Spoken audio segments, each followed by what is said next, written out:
रे पगली यार में छोड़ के ससुराल बारी।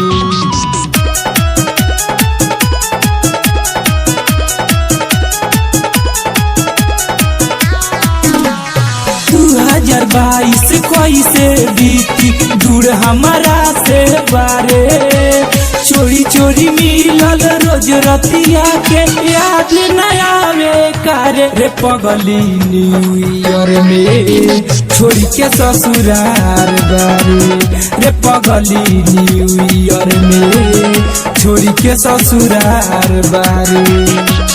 2022 कैसे बीती दूर हमारा से बारे, चोरी चोरी मिलल रोज रतिया के याद न आवे कारे। रे पगली न्यू ईयर में छोड़ी के ससुराल बारे, रे पगली न्यू ईयर में छोड़ी के ससुराल बारे।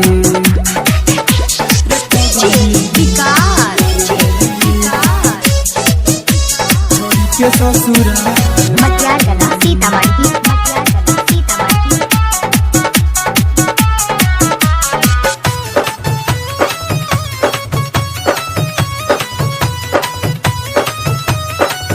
अरे लिख के ग्रीटिंग में भेज दो कैसन बाटे हाल हो, याद दिलावे हमेशा तहर दे हम रुमाल।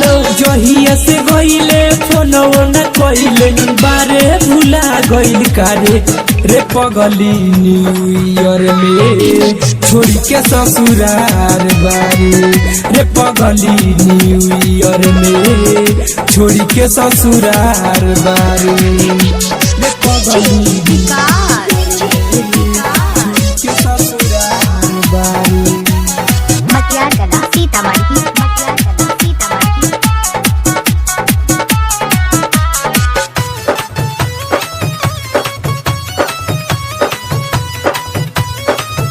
अरे कैसे मनी पिकनिक कितना बारू हमारा साथ हो, सोनू अकेला से पूछलो कटे कैसे दिन रात हो। हरे राम हसेला के छोड़ के अकेला खुश बारे कारे। रे पगली न्यू ईयर में छोड़ी के ससुराल बारे, रे पगली न्यू ईयर में छोड़ी के ससुराल बारे।